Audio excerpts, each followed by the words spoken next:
Yeah. One time for the city. Yeah. Same aura. All right, man, here we go. Salute to Knicks Nation on this Monday evening. If there's one thing I hate the most in life, it is losing to the Miami Heat, and that is what would happen tonight in crushing fashion. Knicks fall to the Heat 115-113. Let's take it to the fourth quarter, where the Knicks would open with a 3-point lead, only to have it quickly erased on an 18-5 Heat run. But a 17-point fourth quarter by Deuce McBride would bring his team back into the mix, and the Knicks would not go quietly into the night. But unfortunately, Al, you had terrible shot selection, terrible defense, and terrible turnovers that would ultimately doom this Knicks team in. They had their chances. They launch up a terrible play at the end, and Deuce couldn't get the runner. Towns couldn't get the putback, and the Knicks go home with a goose egg in the win column as it relates to the road, because they can't get their road victory, and they will move on to Dallas, hoping to get one. Let's talk about it. Hit the like button, hit the share button, subscribe to the channel. CP the Franchise, Alex Rotaros on the ones and twos. It was right there. It was right there. I can't stand losing to Miami Heat, bro. This game is so aggravating, man. Aggravating. It's just dumb. What bothers me is just this team has been so crisp with their ball movement, execution, shot selection. All of that went out the window tonight. All of it. And what's funny is that after a offensive clinic by both teams on Friday, this is the type of game I'm used to between these two teams. It's ugly. It's disgusting. You got to play defense, which, man, that went out the window for us too in the second half. We could have stopped a nosebleed. Out the window. You know, we're starting to give up bleeds out like there's no tomorrow. You know, Norman Powell, who's struggling tonight, decides to get on a heater, and then we're like, oh, I guess Olay was the answer for that. Yeah, disappointing. You had Deuce set a good tone out there. He gets out with 10 points early. Then he cools off. Then Mikal comes in, and Mikal and Josh, they're running the show, because for the most part in this game, the Heat had Karl Anthony Towns pretty frustrated. Landry Shamet couldn't keep the heroics that he had on Friday with the 36 points. I thought the Heat did a very good job in terms of frustrating Karl Anthony Towns. A lot of ball denial, a lot of fronting in the post, a lot of moving him off his spots. And then later on in the second half, you had the nightmare Towns with bad fouls, 2 chucked threes that we didn't need. We don't need that. And, the play that, what could have been potentially game tying, they called a goaltend on Khalil Ware, which was reversed to a clean block. So then you had the jump ball at half court. The Knicks would ultimately get the ball. And then you had McBride with... That's not the shot. We don't need that. I don't even know what that shot was, man. We don't going on, need that. We need that, man. We don't need that. So I'm going to play that soundbite for the first time this year, Al. Deuce is cooking, man. He's got the mid-range cooking. He's got the three-pointers cooking. That's not the shot we need right there with 7 seconds left, man. Like, if I'm going to have somebody attack to the basket, give me Hart, give me Clarkson. Clarkson was cooking with the drives to the basket. Give me Hart, give me Clarkson, give me Bridges. Those three, That's it. I was shocked that we went with McBride. I mean, after the shaky midi that he took, I was like, woof, this is not who I want to close this game. Yeah. Look, kudos to him. Strong performance in the fourth quarter Very to bring strong. us back, man. I'm not even going to take that away from him.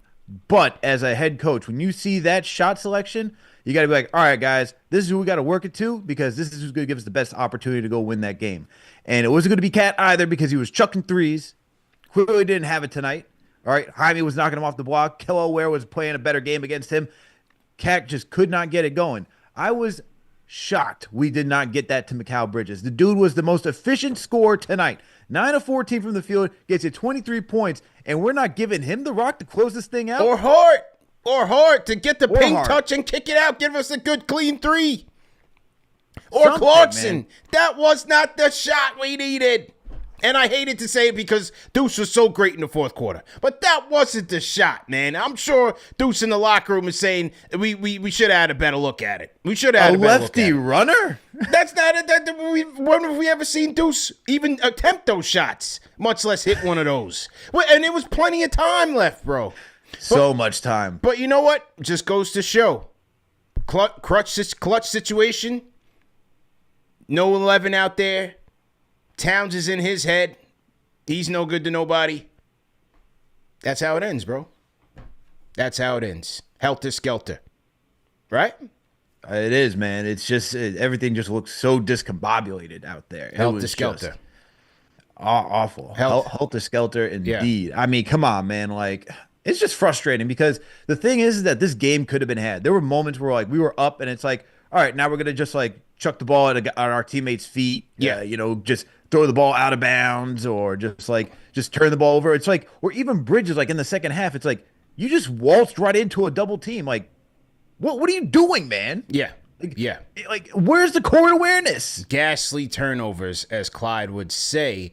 And that, to me, that's what doomed the team because they had numerous chances, but they really just ished it all away with the turnovers, man. 17 Knick turnovers led to 24 Knick Heat points. You bailed them out completely. On a night when Norman Powell couldn't hit the broadside of a barn, especially in the first half, the Heat really didn't have much, man. They gritted their way to a victory. But one thing the Knicks didn't have all night was any sort of perimeter defense because they could not stop you from driving into the paint tonight. They gave up 56 points in the paint. Conversely, Miami couldn't either. So give credit to the Knicks because from Hart to Bridges to Clarkson, they did a fantastic job getting to the lane and converting. So neither team could stop the other from dribble penetration. But for the Knicks, that's what ultimately doomed them in because the Heat really didn't have much else to go with.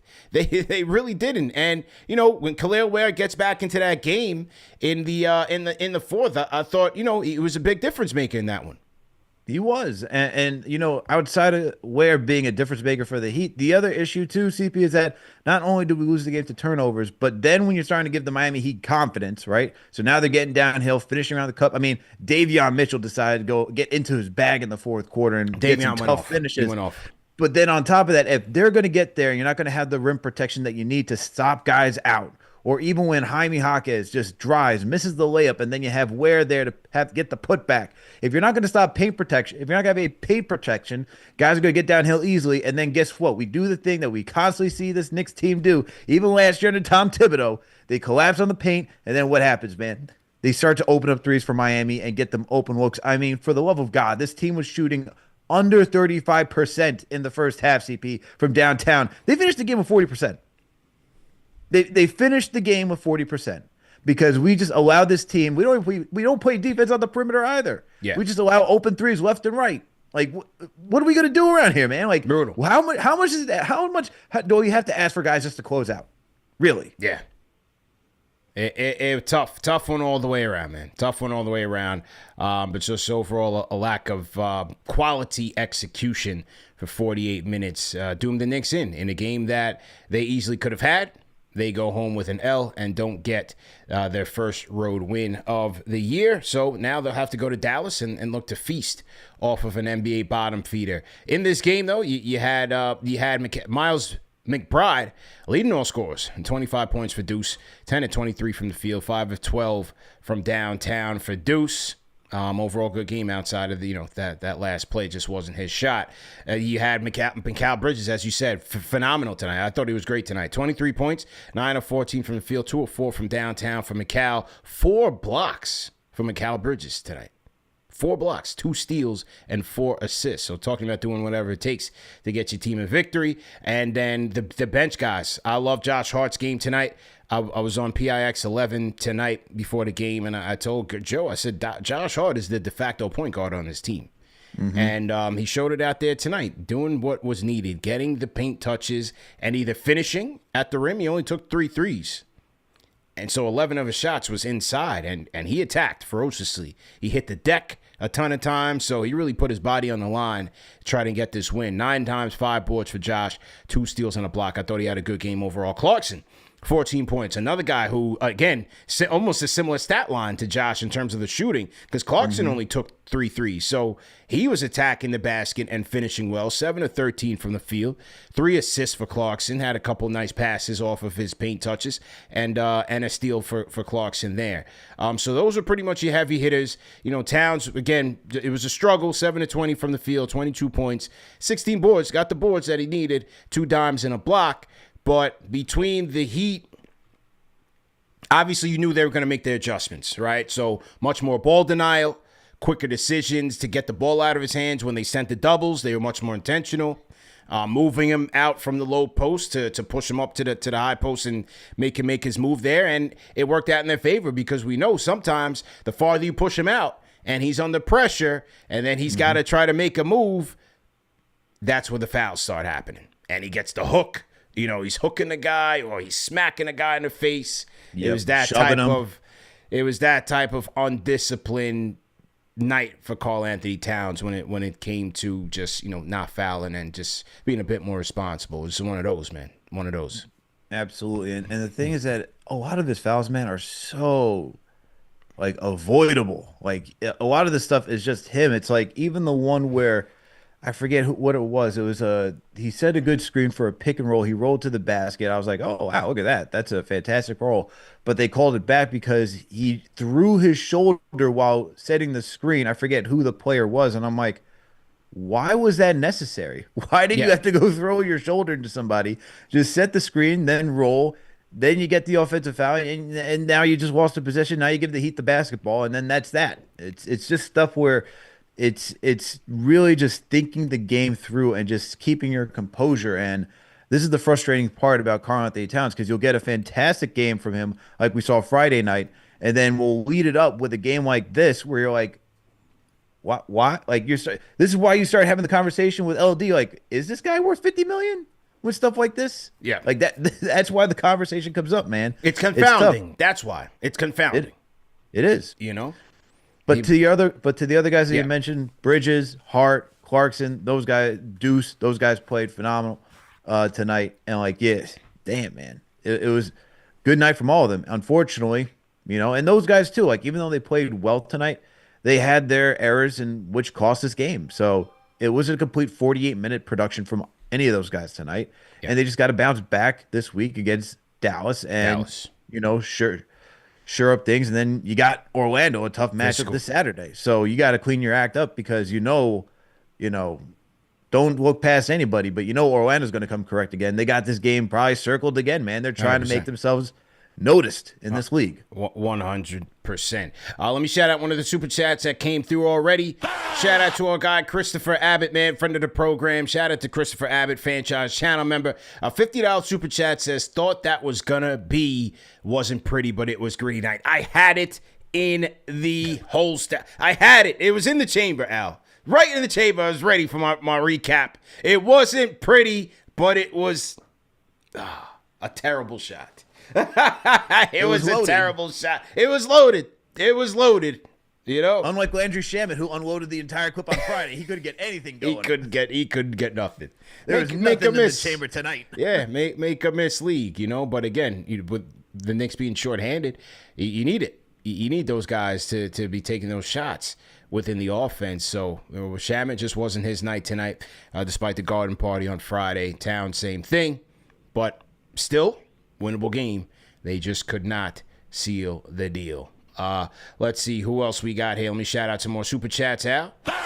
Shout out to Knicks Forever franchise channel member. $5 super chat says Towns has to stop dropping to the ground after every shot. Teams score off his flops every game. Do better. Yeah, you know what? I'm gonna shoot some Towns some bail in that regard. What does he have to do to even get a foul call first and foremost? Dude.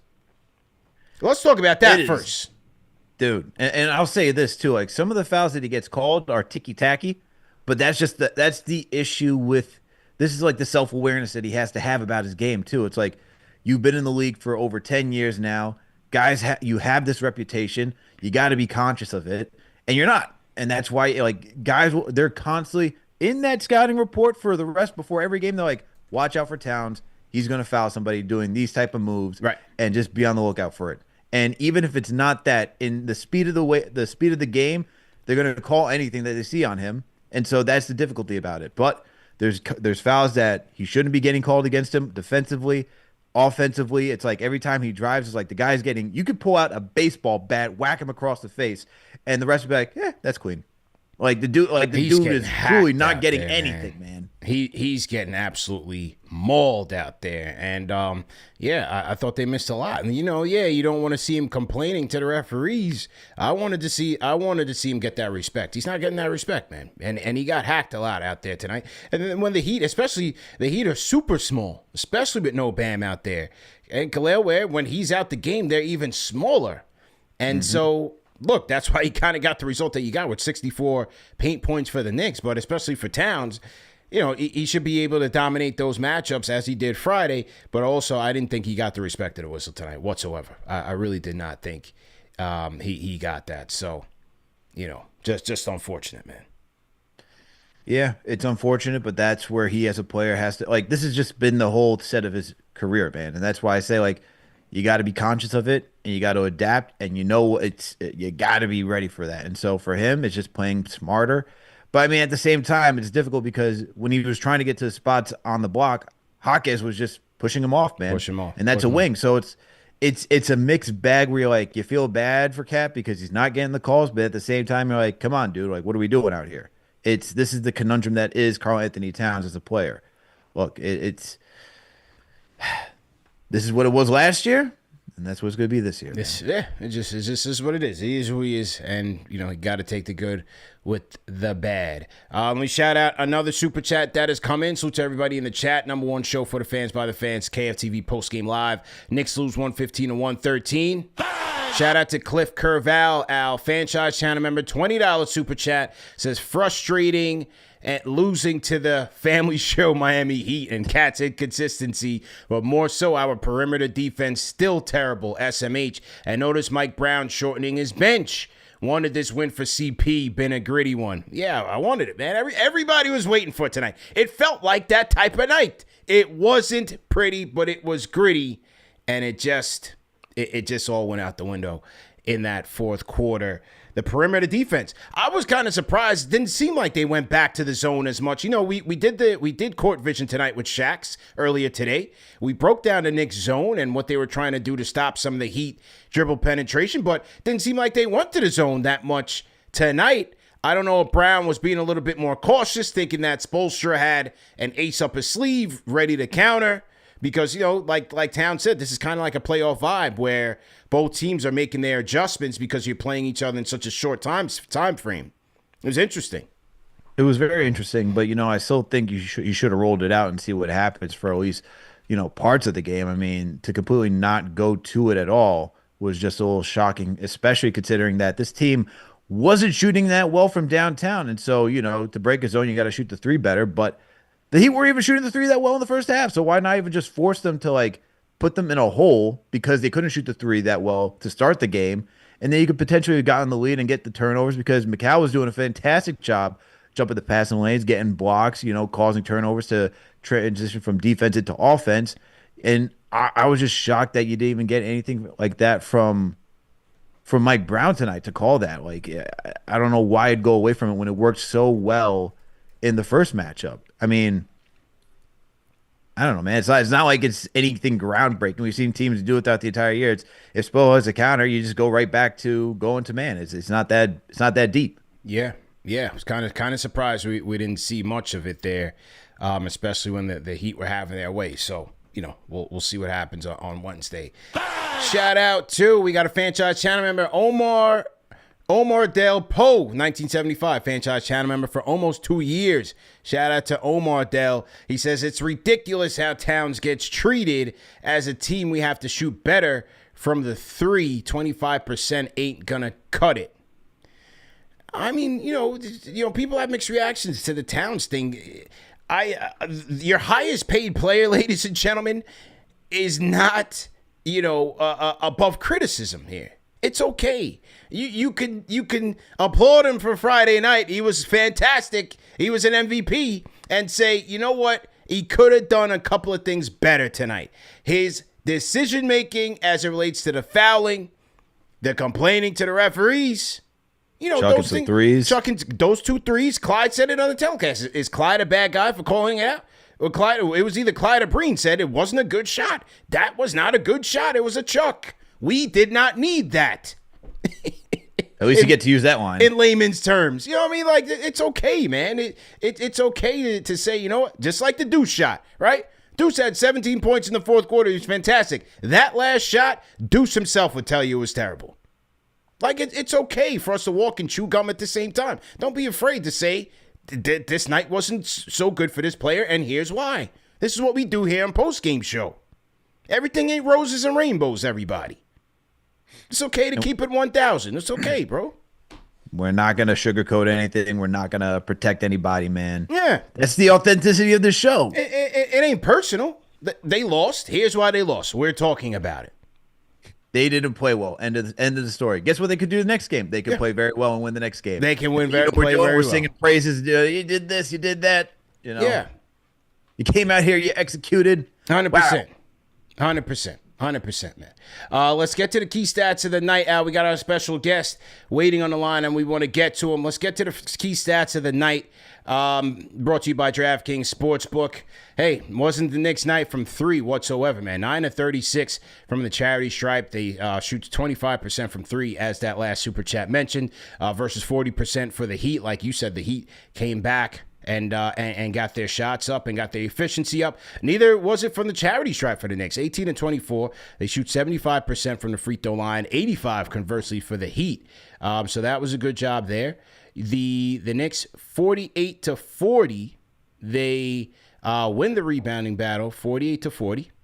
And then assist wise, the Heat won 29 to 23.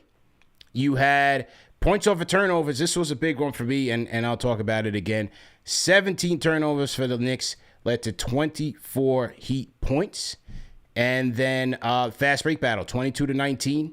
And then points in the paint, 64 points in the paint for the Heat, for the Knicks, to 56 for the Heat. Largest lead of the night, 10 for the Heat to 6 for the Knicks. What'd you think here, bro? Biggest takeaway is the three-point shooting, man. 25% is not going to cut it, especially for a team that wants to shoot a lot of threes. That's in the top 5 of all three-point shooting categories, which is attempts made and percentage. 25% is just not going to cut it.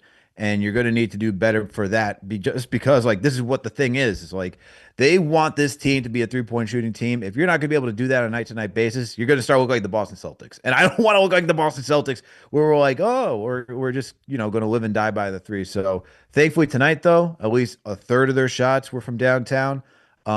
They just couldn't convert. So that's the good thing. The second thing I would say that I take away from this game is just the 15 turnovers. Now, it's only 1 turnover above what their average is on the season. But regardless, I thought a lot of these turnovers could have been avoided. It was just sloppy control of the basketball, a lot of just like ill-advised shot attempts as well. A lot of stuff that you could have avoided for the 15 turnovers. They could have had an easily cleaner game, but it's just the decision-making. So for me, it's a three-point shooting. It's only a third of their shots tonight, so thankfully they didn't truly live and die by the three, although you wanted to see them shoot it better. And then the 15 turnovers, it's 1 above their average on the season, but a lot. I think it could have been down to single digits if they actually were thinking it through and protecting the rock pretty well tonight. Yeah, and I thought some of the turnovers was just more careless errors versus Heat pressure. I thought it was kind of just some careless turnovers there by the Knicks, but again, they creep up on you, and especially when the Heat were making their run in the second half, you just got to play a bit better. But again, sometimes when you don't have your guys and you're on the road, backs against the wall, these type of things can happen to you. So I thought the turnovers were my key stat. Plus, the 25% from 3, even though they had enough to win it, hitting a couple of those, particularly Shamet, particularly Towns, may have helped swung this in the Knicks direction. So that was that. That was our key stats of the night, presented by DraftKings Sportsbook. All your favorite NBA players are back, and DraftKings Sportsbook, an official sports betting partner of the NBA, is the place to bet on NBA stars this season. For new customers, bet just $5 and get 3 months of NBA League Pass, plus score $300 if your bet wins, paid out in bonus bets. And all you got to do is sign up, download the DraftKings Sportsbook app, or go to DraftKingsSportsbook.com and use our code KFTV to cash in on the promotion.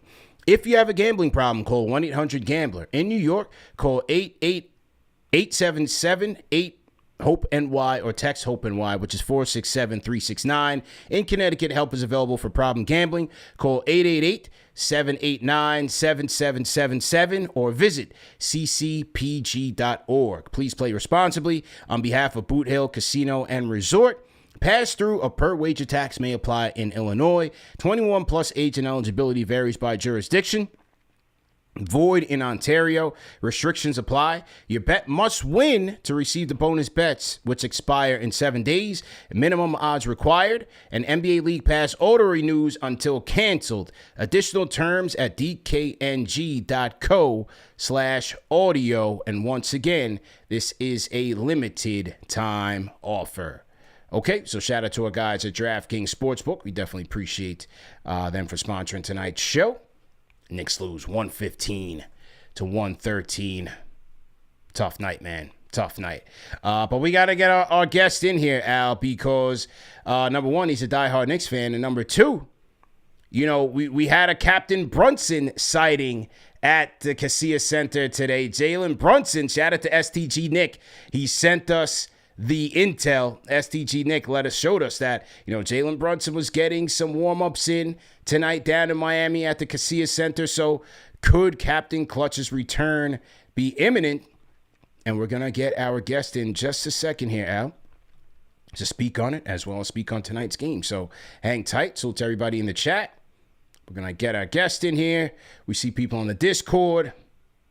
And we are adding a new friend to the KFTV family here, man. Absolutely, man. We welcome him in. And joining us today, man, he is an orthopedic surgeon, world-renowned, the chair and the associate program director at Northwell Health, specializing in foot and ankle injuries. And joining us today, as I said, man, diehard Knicks fan in his spare time, Dr. Adam Bitterman. Dr. Bitterman, how you doing, man? Welcome to KnicksFanTV, man. I'm well. Thanks for having me, guys. Appreciate it. Thanks for being. Yeah, absolutely, man. We were just commiserating here about a tough loss. I hate losing to the Miami Heat, man. I don't know how you feel about it, but, you know, 115-113, man. It's kind of disappointing tonight, man. New York South, certainly not a place you want to lose, but the positive was the highlight of Jalen Brunson playing and practicing on the court. He looked great. Yep. So promising for perhaps a return on Wednesday.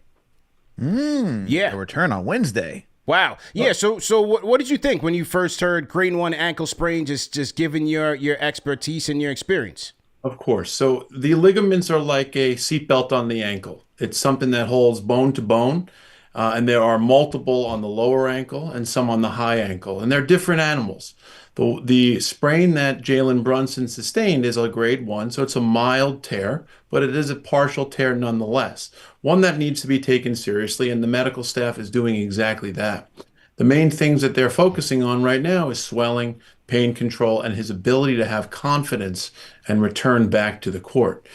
In a position like him as a guard and someone who's running the offense, he needs to be able to pivot, pop a three, pass, drive to the hoop, and maneuver the ball with confidence without having to worry about pain or instability with all of his footwork that he relies on. And so it's a step-by-step process with a grade 1 taking anywhere from 1 to 2 weeks to reassess and potentially return. Now, I don't want to make any false promises, but the way he looked today tells me that the staff is positive and has a good outlook overall. He'll have a major say in how he feels in regards to his return. So what are some of the signs that you saw from like today's shoot around that gives you the inclination he could return on Wednesday? He was having some good lateral movement, a couple dribbles to either side. push off and popping some good shots. He looked stable overall, but again, a practice is not like the game Full pressure, game so speed. it takes a little bit more time, and I'm sure they'll work on that today, or tonight rather, tomorrow, and then leading into the game on Wednesday. Now, it appears that this was the same ankle that he had injured against the Lakers last year, and that one was way worse. Is there, from your experience, just having a previous or an existing ankle sprain like he did last year, are you concerned about any carryover? Like, is that area a bit more unstable or a bit more susceptible to continued sprains, even at this point of the season? 100%. You're spot on, CP. So certainly one sprain can lead to additional sprains going forward. Again, that seatbelt, we want it to scar down and return to its normal state. Usually it does, sometimes it doesn't. Also, with a strict rehab protocol, you want to get the surrounding soft tissues, the surrounding muscles and tendons to be able to support him should the ankle teeter and tilt over. Again, the first quarter and the first half, for that matter, was extremely physical. A lot of bumping, a lot of pushing. Think about every rebound. You have multiple athletes going up, players going up. They come down, they land. You take it for granted until someone rolls the way that he had that inversion roll, that rolling in. It can happen again when you least expect it. It can happen, and sometimes they're unavoidable. If he's not strong enough for a return or doesn't have that confidence, he would be susceptible for a bigger injury. Absolutely. Al, anything? Nope. Keep going. If you have something. When you look at the conversation around these injuries, Halliburton goes down with Achilles, Tatum Achilles and Dame Achilles, and all these ankle injuries. Everybody has their theory. Is it the shoes, right? Jalen rocks the Kobe's. A lot of guys wearing the low top shoes. Is it the mileage starting from the AAU level and they're constantly going and going? The pace of the game. What do you think about when you hear all the theories in terms of why these player injuries seem to be? I mean, ankle injuries have been going on since the beginning of time, right? But especially like the Achilles and things of that nature. What do you think about when you hear some of those theories? I used to think it was the playing surface, but I don't think that's the case much anymore. I mean, we're seeing it on hardwood, we're seeing it on grass, we're seeing it on turf. So it's happening in all different arenas, so to speak. The shoe is another thought. I was having this conversation recently where players were using the high top. Now it seems like most players are using the low top. So I don't think it's the shoe. These athletes are enormous human beings, and they're putting a tremendous amount of force on soft tissue day in and day out. And could it be a load issue? Potentially. But as you said, CP, players are starting at a younger age. They're playing with more intensity at a younger age, and that is one of many, many theories. But it has been raining Achilles tendons, both at the professional level, amateur level, and even at the collegiate level, to a scary level. Wow. So go ahead, Al. Go ahead. No, so my question to follow up is that, some of the things that people bring up as another theory is that the style of play for basketball now has really increased the Achilles and ankle injuries in the league. Do you think that is a factor as well? It's possible. All of the maneuvers that tore Achilles tendons most recently were like a dribble drive or a takeoff.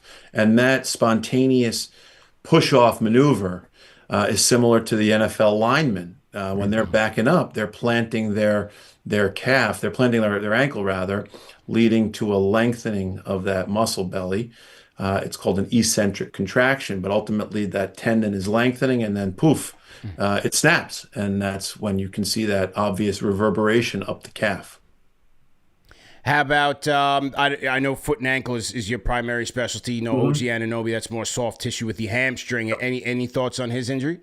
Same thing. Could be just, I don't want to say overuse, but usually that's what these are. An overuse injury.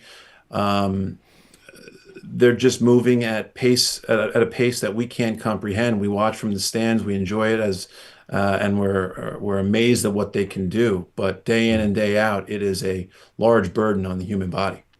Mitchell Robinson, another person who he's coming off of ankle surgery. They have him on a load management and a minutes restriction, no back-to-backs. They started the year off skipping games. What have you made of how they're treating the Mitch situation? Well, again, he's a big man, and pounding down low certainly puts an extra amount of stress. Again, when you compare his position to a guard like Jalen Brunson, he's got to stand his ground. He's doing a lot of push off. Jalen is doing a lot of speed and agility, going in one direction, juking, so to speak, popping a three here or there. I just think it's their size. I think it's their soft tissues. I don't necessarily think it's their conditioning. I mean, they're functioning at a level that is just unreal. But we continue to look at it and trying to figure out more solutions to prevent this from happening. Do you think? Go ahead, Al. I was gonna say, do you think for athletes like Mitch or anyone like who's dealt with a lot of injuries, even like OG, do you think that the minutes restriction, do you think that like the the load management, do you think that will help them with longevity, or do you think, because there's been like a whole debate on whether or not it works? I don't know. I got to admit, I'm also a fan, and I imagine people who pay and they don't see their favorite player on the court, on the field, on the turf, whatever, certainly would be upset. As the medical guy, it hurts to keep someone out of their competition, of their game. So it's a balance. Some fans understand it, some fans don't. Don't come at me for that, but that's the fact. But there's no science per se of load management actually preventing these injuries. Yeah, I mean, look, that's the league stance, and we could always make that argument whether or not we should be taking their word for it. But I think just it's hard to make that direct correlation. But it's a high stakes game, and as you said, it's a fast paced physical game. So we'll just have to wait and see. But from your perspective, we have good news on the way for Captain Clutch Jalen Brunson. Like, he could be returning maybe in a week or two, maybe less. He looked good. I mean, again, practice is not what we saw today. It's not the same as game level competition. There wasn't any pushing and shoving. There wasn't any ground and pound. He wasn't making major moves to the hoop. But being out there dressed with sneakers on, socks, it looked like he had a little extra padding. Maybe his ankle was wrapped, which would make sense. And so it's a stepwise progression, and he's certainly heading in that right direction. Fans started to panic when the initial reaction was that he left MSG in a walking boot and crutches. Is that seems like more precautionary just to keep the swelling down? Totally normal. Totally normal. The crutches and the boot is purely for symptom relief, pain relief. He was probably icing the heck out of his ankle once he got back. Even today, I'm sure after his activities, he's doing certain modalities to limit the swelling, limit the soft tissue inflammation and irritation, and ultimately helping him with his pain. There you go, man. Now, I was quick to learn that your next door neighbor is one of our guys on Knicks Twitter, man. So with 6 degrees of separation, it was only a matter of time before you came here tonight. That's right. He was going to come into the studio today. I don't know if he's watching, but I had to keep him away. I had to keep him at bay. There you go, man. Shout out to him. What's your Knicks fan origin story like, man? How did you become a big fan of the Knicks, man? It happened actually with my son, my 10-year-old, who's a big fan. Nice. He's actually watching the show in the room next door before bedtime. It's getting a little late for him. There we go. I was always a fan, grew up on Long Island, and he's becoming an increasing fan. So it's super exciting. We come to the Garden quite a bit, and we'll see where they go. That's great, man. Well, listen, man, we definitely appreciate the time. We know it's late. We know it's late for you as well. A lot of hard and important work that you do there for the community. But hopefully this is not the last, and hopefully we can bring you back and talk Knicks, talk injury report. Hopefully not too many. Last year, we didn't have much to talk about, but this year, it's early, man. You got Mitch Brunson, OG. There's a lot at stake. There's a lot at play. Again, it's early. You're absolutely right. They know how to manage this. They'll get through it. Both OG and Jalen will be back. Hopefully Jalen comes back this week. If not, early next week.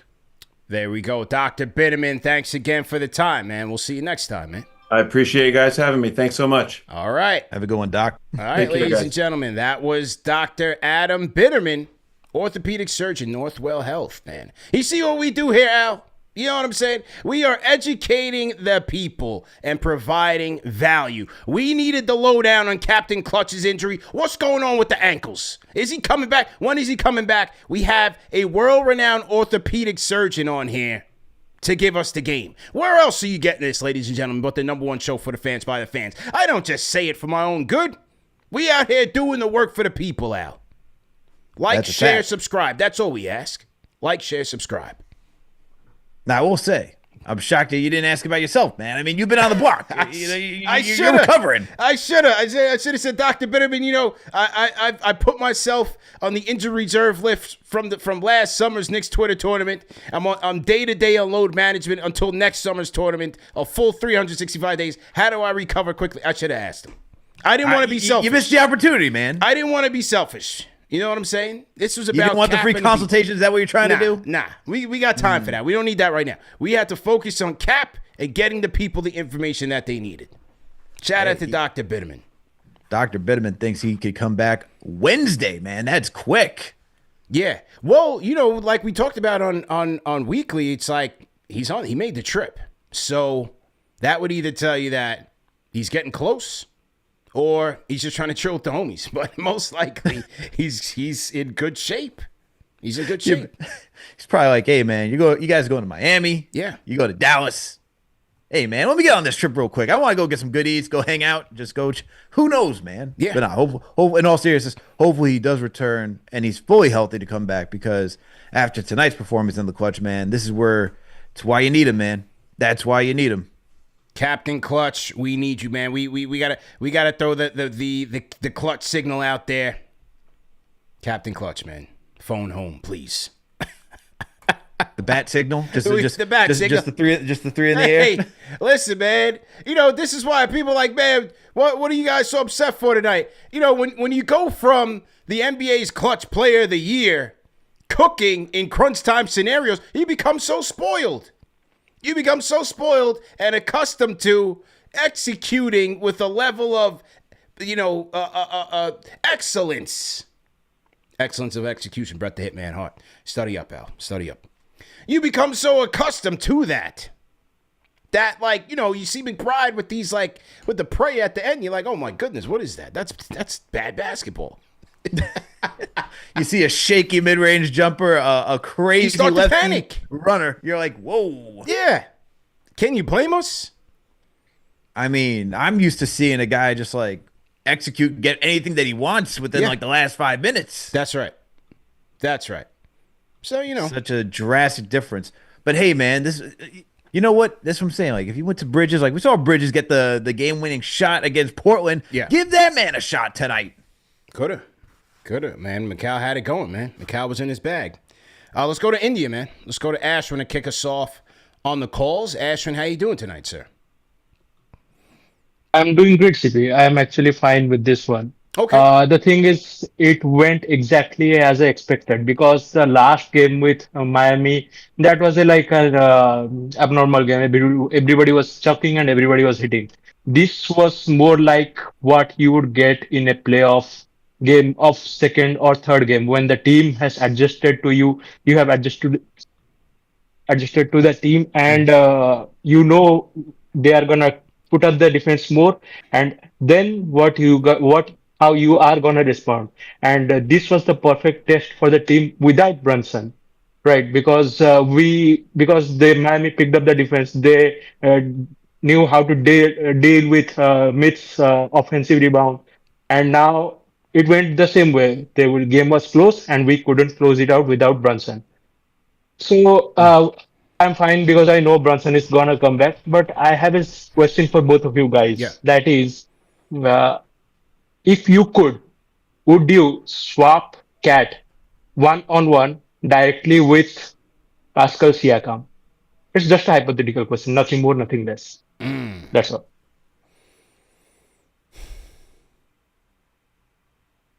1-for-1 for Siakam. Yeah.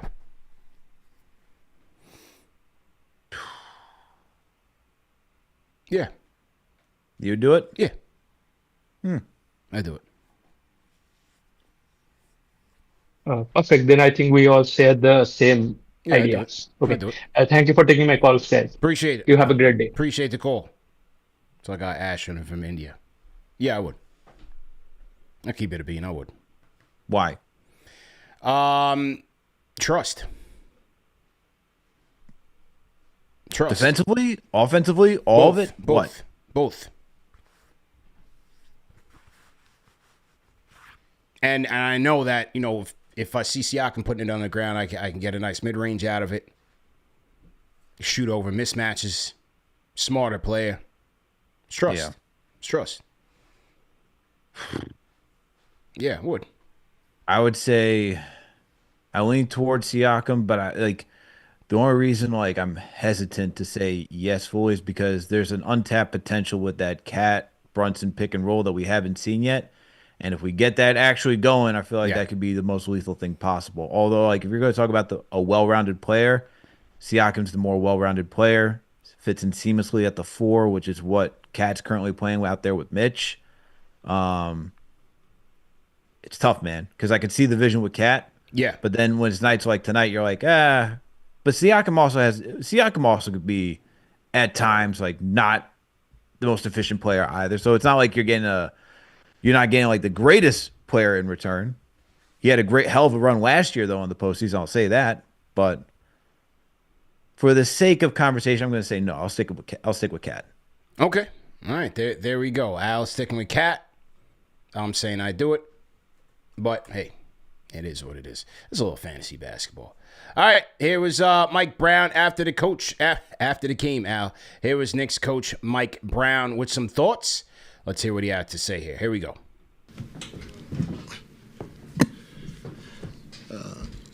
Man, what a game. I thought for the most part, both teams played really hard.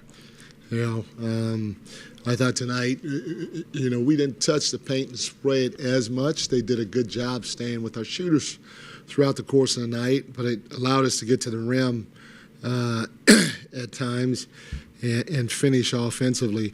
There was a little stretch there in the fourth where we didn't really execute. We were playing out of our drag and getting some good looks even against their zone, and then we kind of went away from it. We got pretty stagnant or stationary with it instead of just let the domino, coming off the initial action and then letting the dominoes fall however they may fall. So we got to do a better job making sure that we continue to execute throughout the course of the game.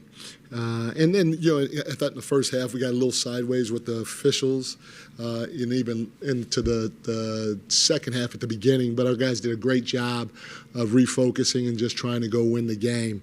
I didn't help them out. It was a bad challenge that I did. I got to be better just as much as I'm telling those guys to be better. It was a bad challenge just from the simple fact that I couldn't help them in the second half with it because I had blown it in the first half. So I have to be better in that area. We as a team have to be better with our execution, especially in tight ball games. Throughout the course of 48 minutes. And then, at the end of the day, we have to leave the officials alone. But our turnovers hindered us a little bit. Our transition, especially in the first half, wasn't great. And a lot of it was due to our turnovers, which we cleaned up a little bit better in the second half. But, at the end of the day, most of the looks from the three-point line, I'll take any day of the week. They were good looks by a couple of our guys, and we usually knock those down. They didn't go in today. All right, Al. That was the Knicks coach Mike Brown. Took accountability. Knicks didn't have a challenge for the second half. Talked about the fact that Knicks didn't really work as hard against the Heat zone tonight, and also mentioned the referees. Obviously, Karl Anthony Towns. You saw it. Arguing with the rest, but then Josh Hart, you knew it was. You were kind of waiting for when Josh Hart was going to get the technical. You could kind of see the way the game was building up. You're like, all right, he's killing, but he's gonna get it. The ref is gonna get tired of the theatrics after a while. So Josh Hart did pick up his technical. So it's that type of night, man. Murphy's Law type of thing. Yeah, and I I'm with Mike Brown, man. Just like you don't need to talk to the officials about everything. Like it feels like even from last season, this team complains way too much to the officials about trying to get some calls. Where it's like, yo, if you do it throughout the entire game, they're just going to tune you out and be like, we're not going to really give you that many calls. Like, of course, they're going to have to make some calls. They just can't go the entire game without making some like good judgment fouls. But if you're going to constantly complain it's like if someone's constantly in your ear saying like complaining about everything left and right, you're like, you start to tune somebody out. You know, that's just the nature of the beast. So for them, like they should just really stop. If there is really an egregious foul that they believe that they should have gotten, fight for it. But or pull the officiate the ref to the side, start talking to them like when there's a timeout, saying, "Hey, man, this is what they're doing, X, Y, and Z," and really break it down for them because they're not going to be able to catch everything. You have to talk to the refs and say what they're not seeing. But to do it the entire game it's just overkill, man. Absolutely overkill. Yeah, it's just one of those things, man. You got to keep your emotions in check. And it's not easy. Not an easy thing to do. As you see with Hart, you can always pencil him in for at least, 8 techs in a season. So, I was kind of waiting for it and kind of expecting it, so I wasn't too mad at it at the end of the day. So they had their chances, but just could not execute in crunch time tonight. But as we heard from Dr. Bitterman, the captain could be on the way. So it's a good deal. It is a good deal. If you're telling me that. If you tell me to sign up for that, where you get a tough loss tonight, and then you get the captain coming back in his old stomping grounds to stomp a mud hole in his old team, and they're reeling, kick them while they're down, so to speak, I'll sign up for that. That'd be great. With revenge on Saturday against the Magic with Knicks Nation in tow.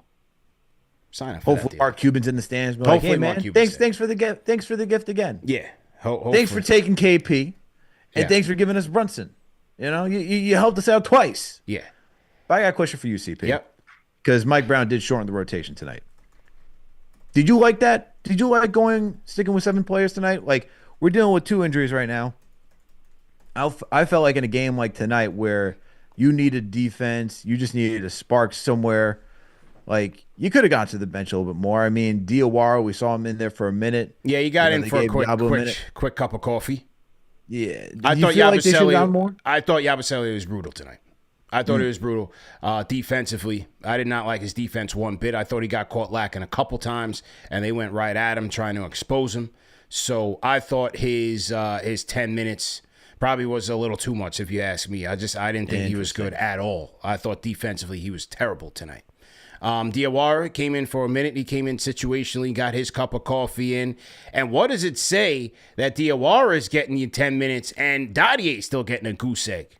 So Knicks got an answer for this, man. Like, you're going to tell me right now that you got a kid on the bench that's not, you can't even use him, and you drafted him in the first round. That's not great, man, for a team that needs back-end help. Not just one, CP, two, because you got to talk about. Actually, you keep talking about 3. Where's Huckporty? Huckporty not getting any minutes either? Hulkamania buried. So you went to Yabu over Huck?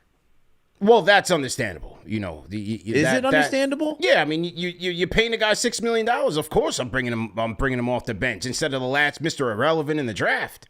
Hey, man, but if he's not giving you anything, as you're saying defensively, and we've seen this now, we keep going back to the well. I mean, he only got 1 minute tonight, CP. He only got 1 minute tonight. He's clearly not getting a lot of trust. First half, he didn't play. Why not go to Huckporty and see if he's going to give you something tonight defensively? That's fair. I'd go to Huckamania, I'd even see what Tosan is dealing with, man.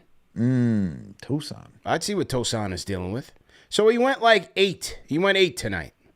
You get Wednesday, you get an off day, you go Wednesday to Dallas, and then you get 2 nights off before you get to Orlando. I'm not mad at it, to be honest with you. I'm not that mad at it. But again, your second round pick is getting burned before your first round pick last year. And Kolek too, man. And Kolek. I mean, Tyler, I'm not really expecting minutes for Tyler. I wasn't really expecting it going into this season, so I'm not surprised there. The Wings had the opportunity, to me. Right? When we were going down the list in the offseason, like, which young player had the ability to crack the rotation and get the most. We started with Huck Porty first, right? We did. We thought Huck Porty was for sure going to get those backup big minutes, especially with Mitch not playing on back-to-backs. He's not even getting those. Kolek, I thought, because I thought they were going to go to Shamit Brogdon route, I thought Kolek was cooked in the rotation anyway. And then, you know, I thought that Dadier Diawara, one of those guys, was going to get something. But, yeah, not a good look. I just did not believe in Bacome Dadier, man. I just don't see the aggression. I don't either. But, like, I didn't either, to be honest. But even still, man, it's like, damn. Not even a glimmer of hope from the coach. Nope. Zero. Damn. Zero. Dude, he doesn't, like, you need aggression. Yeah. I don't see aggression. Even during Summer League, I don't see, like, him really looking for his shot. Like, he's taking shots that are open, but what you need out of him is to be an aggressive shooter, and you need him to be an aggressive defender.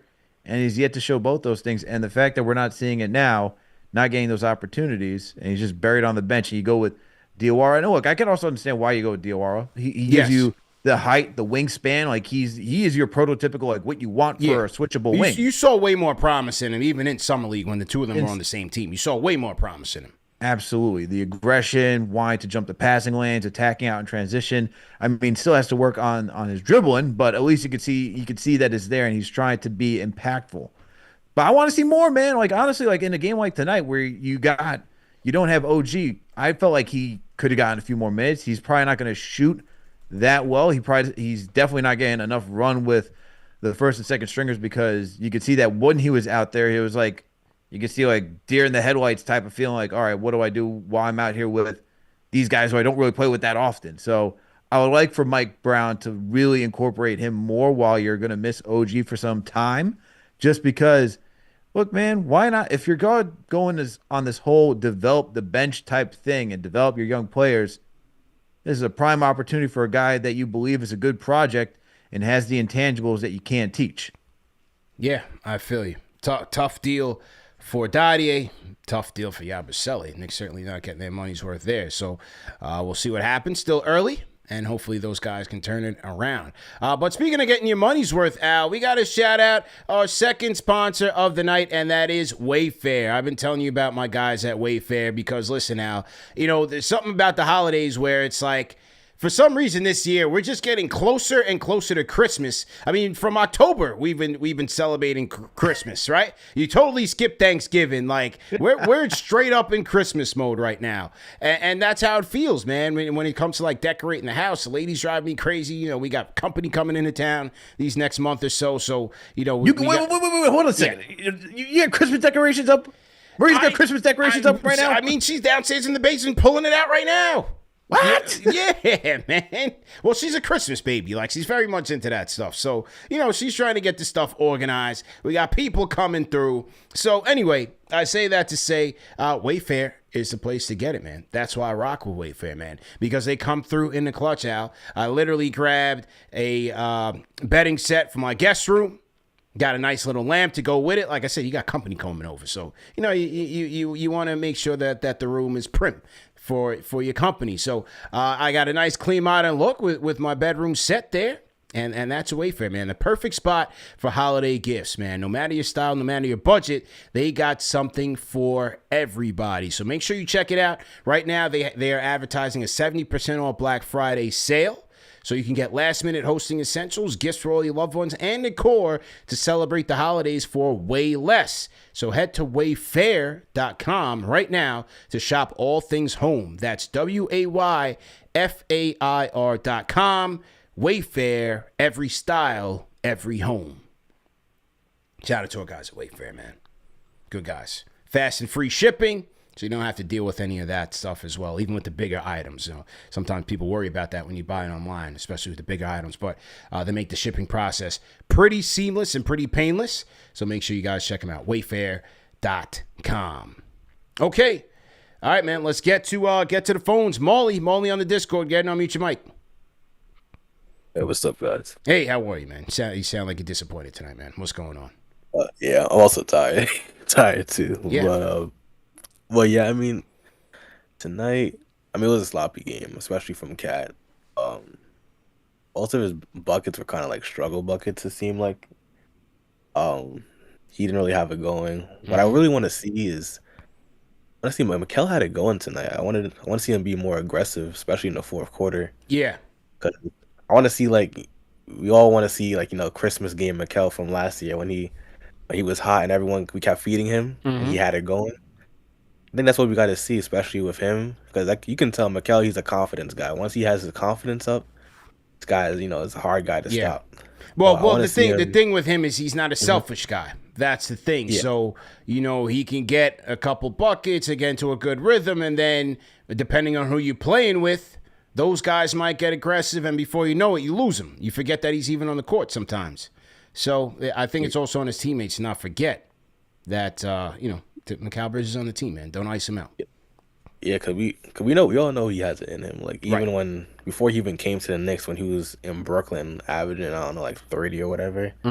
Like we know he has it in him, but coming like I feel like this team we have to buy in on defense. It's like the defense is just doesn't look promising right now. Like guys getting beat easily to easy spots, and like it sucks when you see like I know it's still early in the season, but it sucks when I look.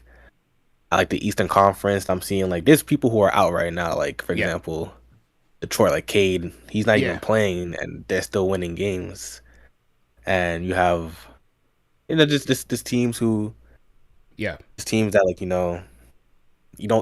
we shouldn't have to rely on our star players all the time. Yeah, I mean, it happens, though, man, and appreciate the call, man. Well, it happens, man. It's an 82-game season, man, so it's ups and downs. Look, Heat are without Bam and Tyler Hero, so, when these two teams meet in the final matchup, and this is going to be for the season series, both teams could look pretty different. He could be at full strength, Knicks could be at full strength, or maybe it's a little, maybe worse. Hopefully not. Well, do we have Hooper? Hooper on the Discord. Are you there, sir? Hooper. Yo. How you doing, man? Yo, that was the word. What was that L, bro? I was like, this is the Tibbs game, bro. Yeah. The minutes were all over the place. Like, you can't be running 8 guys in November. This is quite absurd.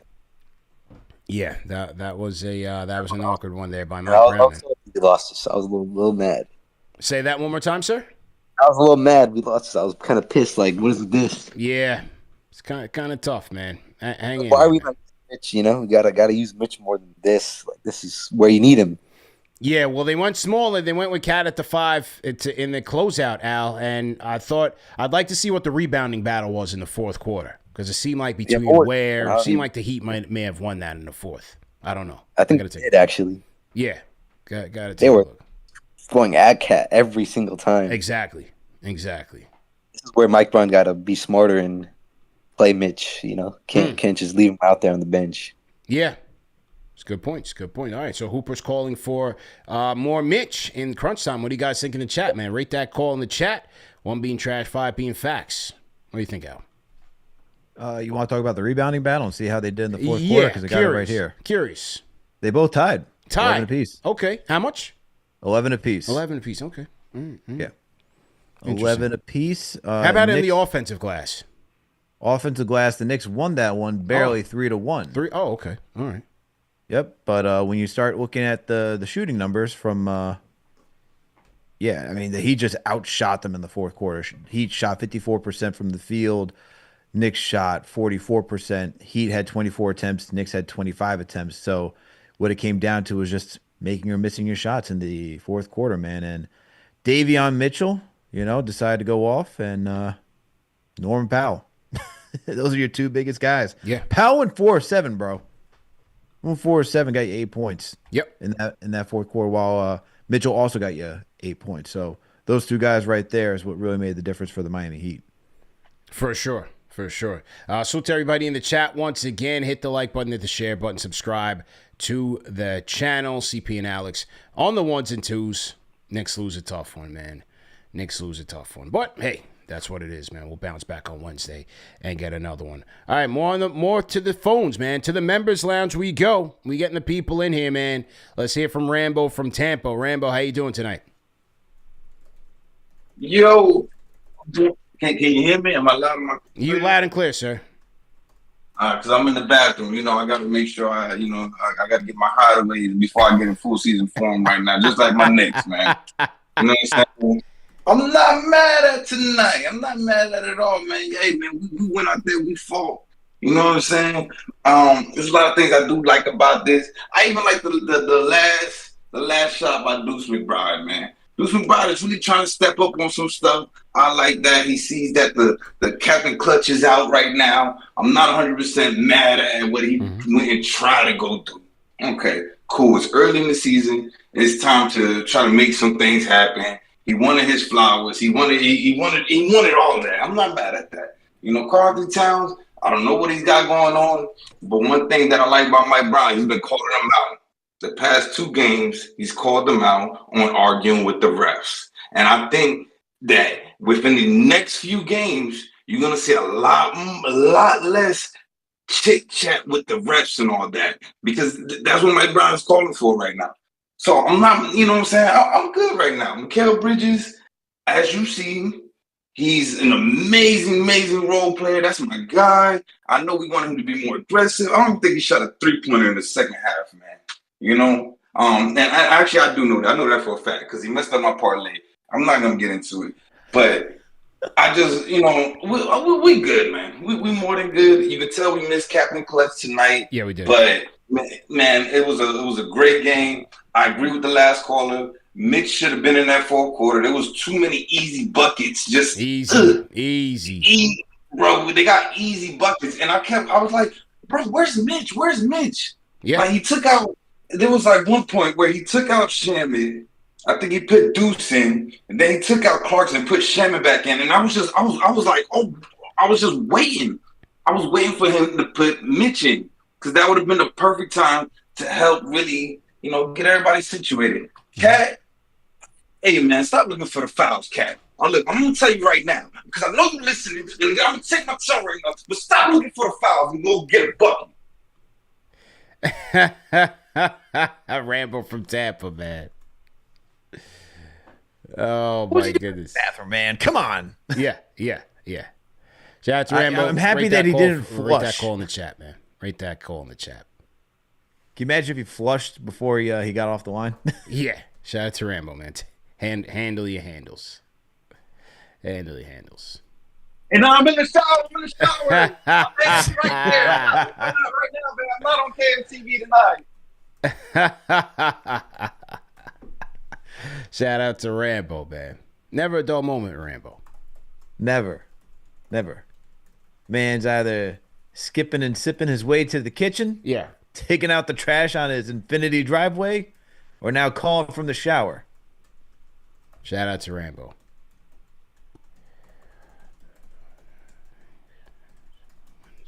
Okay, sorry, just multitasking here on the other side. Okay. All right, we're going to close the show out. King Matthews on the Discord. How you feeling tonight, sir? King Matthews. I'm so great, man. How y'all fellas feeling tonight? Good, man. You know, I hate losing to the Miami Heat. But, you know, I'll get over it by tomorrow morning, afternoon or evening, so we'll see. Of course. And I want to shout out to Dr. Adams. Yeah, Dr. Bitterman. Yes, Dr. Bitterman, yeah. Adams, man. If that's true, I really hope we see Brunson against Dallas.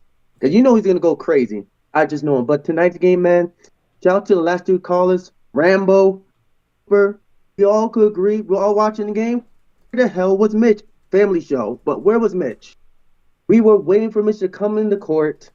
And then the crazy part, you sub out Deuce McBride when he had the hot hand. Mostly Mikal Bridges. For the last shot, you're going to give it to McBride. I know he had a good game, but that shot was not it. The ball should have been on Mikal Bridges' hands. All and then Cat taking that last 3. Let's just say Cat didn't have a good game. He had a double-double, but if you watch the game, he didn't have it. And that 3-pointer, I'm not trying to be rude to him, man, but that 3-pointer he took from like half court, like Andrea Bagnani, man. Yeah, it wasn't good. Flashback. Yeah. I don't want to see that. Too much of that. But jump to the next one. We got this. It's got to get better, man. But hopefully Brunson plays and y'all stay safe, man. Yeah. Salute. Salute to King Matthews on the chat, man. Rate that call in the chat.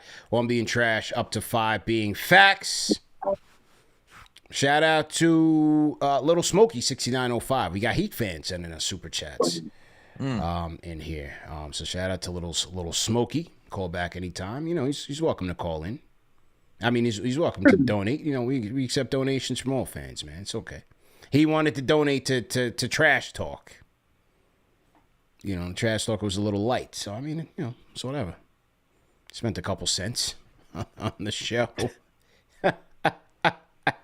Well, the joke's on you, pal. Yeah. I mean, you know, come on, man.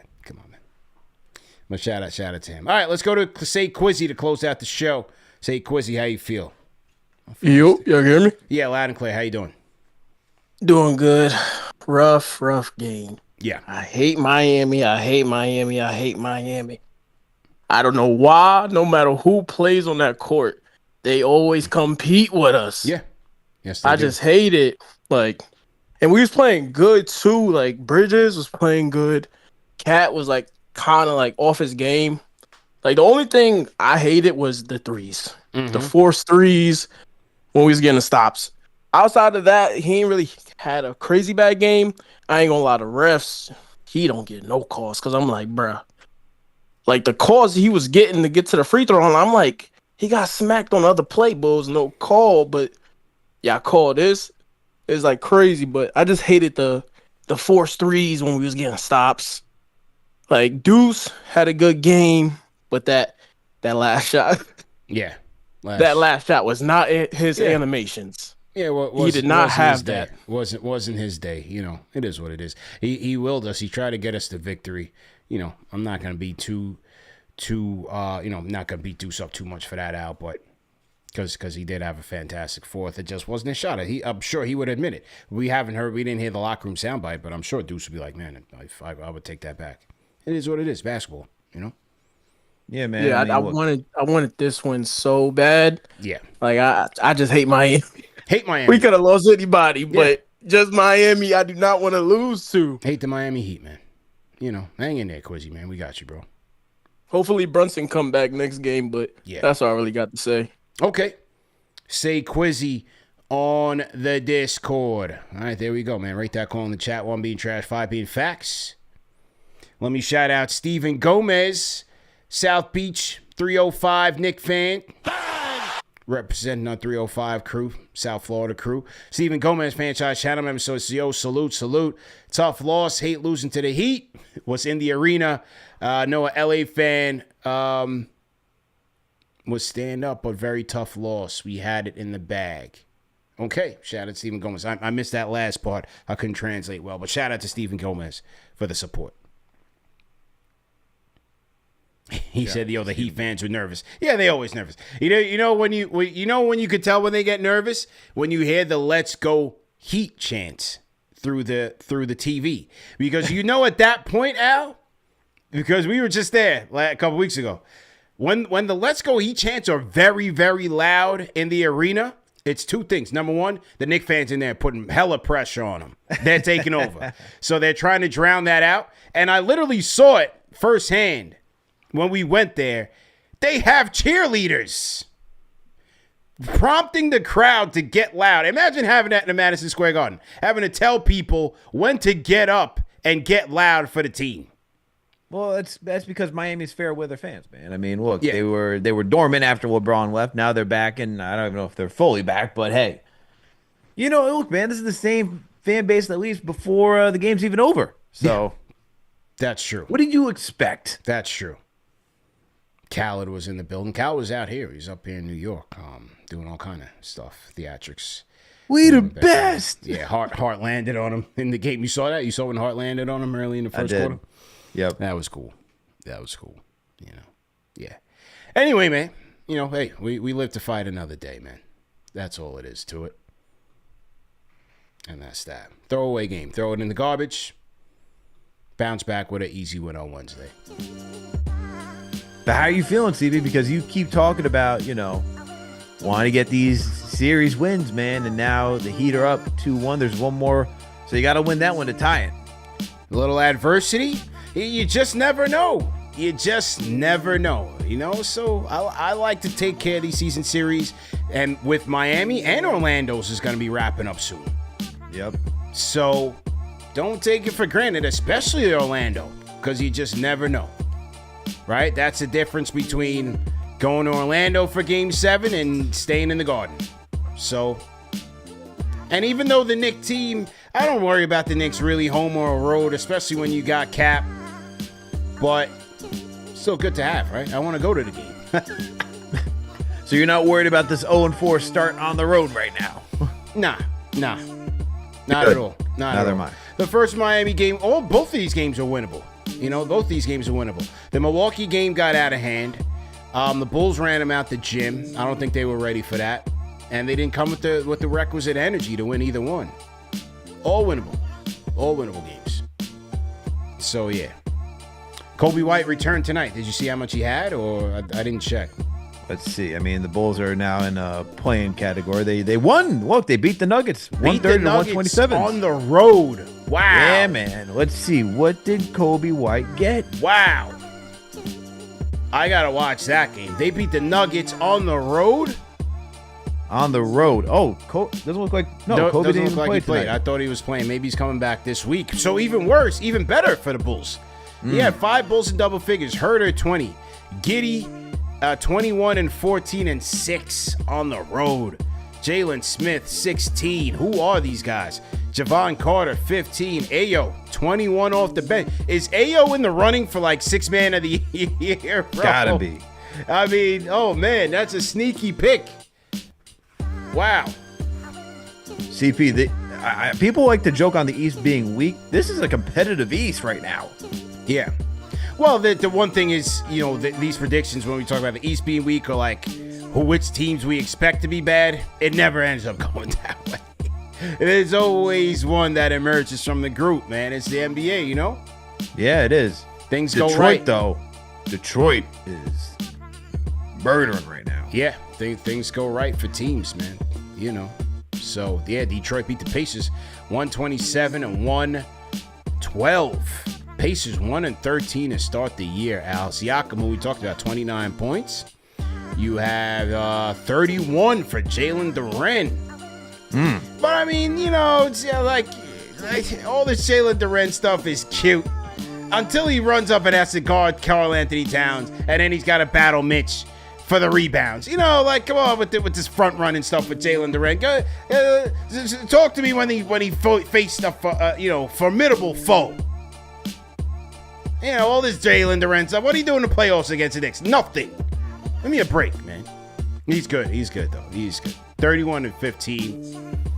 Dennis Jenkins, 26 points, 8 assists. 20 for Javonte Green, had 20 off the bench. Wow. What the hell is going on here? Wow. What a very weird box score. What and Toronto, box RJ score. and Quick and the boys. Look at that, 3rd right now. Whoa. Here we go, 9 and 5. It's my adopted team right here. What Broadway have? 16. Quick 15 and 10. Raptors beat the Hornets 110 to 108 in the battle of the basement. But you said a 3rd. Brandon Ingram 27. Scotty Barnes 16. Okay. Grady Dick 10. So they had six Raptors in double figures. East is interesting right now, man. Yeah, it is interesting. Yeah. Brandon Miller's hurt again. He's not on this box score. He's hurt again. Wow. Yeah. Miles Bridges 22, LaMelo 20 and 8. Con Knuppel 24 and 7. Con Knuppel, man. Remember the name. Anyway, man, shout out to the franchise channel members. Al, any new super chats coming? Just want to make sure we didn't miss anything before we wrap, because I closed out the chat. Their KP Go. There we go.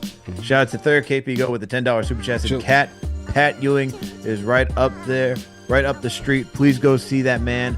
A peekaboo 3 and a forced drive that ends in an offensive foul cannot be the whole bag. We not winning nothing with him playing like that. Man, broke it down. Hey, can't say he's wrong. You know? Can't say he's wrong. I'm still going to ride with my player, man. We ride with the name in the front of the jersey. So it is what it is till the wheels fall off. Great show, Al. Great show, all the mods. Great show, all the producers of tonight's show. Like, share, and subscribe. We are on the way, well on the way to 100,000 subscribers with your help. Just continue to support us. Thank you again to Dr. Adam Bitterman. We're sure he'll be back. Gave us some good news. Could we see the captain on Wednesday in Dallas? Stay tuned. I'm going to hit up Harp tomorrow, see if we can get Harp on either tomorrow or Wednesday morning, Derek Harper, so stay tuned for that. See if we can get a track, get a hold of Harp. Let me check Dallas' schedule and see if they have anything upcoming that might be a conflict. But, yeah, man, great show, everybody. And we'll catch up with you guys during the week. Tough loss, but we'll be all right, man. Number one show for the fans, by the fans.